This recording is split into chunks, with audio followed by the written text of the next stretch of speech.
Welcome to your source for research, innovation, news, insights, and commentary.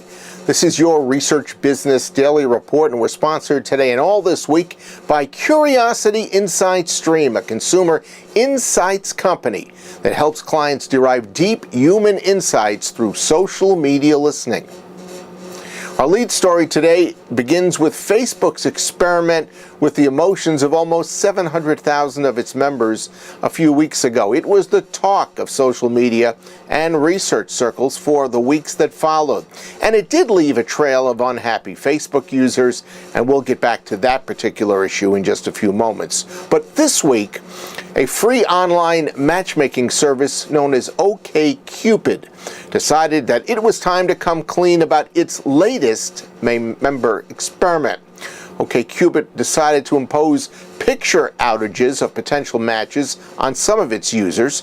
Others experienced blackouts in the profile text.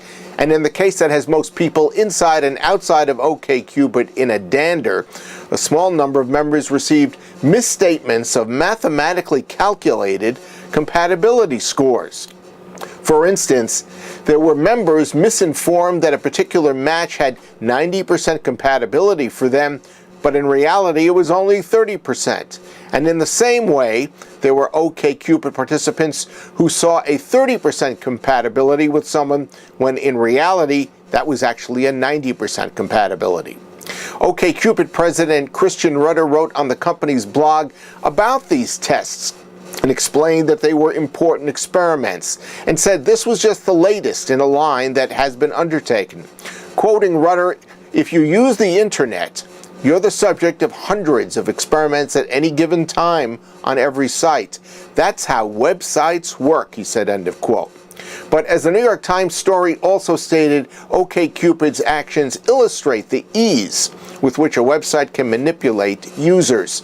And you can expect to hear, I think, a deluge of similar stories in coming weeks and months.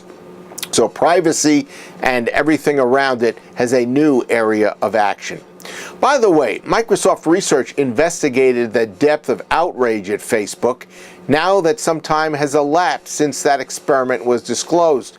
And here's what the project that Microsoft Research did seems to have learned. People would be less perturbed in the future if a Facebook test did not remove positive posts from people's feeds, and also if that test had nothing to do with Facebook advertising. We're linking to this particular story on the Facebook Microsoft Research situation for you. Take a look at it. It has a lot of important insights and details. Moving on, MarketResearch.com Managing Editor Ashlan Bonnell prepared a comment for RBDR about 3 important emerging market research trends. We were impressed, and I think you will be too. Thanks, Bob. When people discuss the future of market research and which trends are impacting the industry, we mostly hear about big data. By now, we're all aware that data is and will continue to get bigger and more abundant. But there are a few other significant trends that industry experts are predicting to influence the market research industry in the coming years. The first is the increase in do-it-yourself market research tools.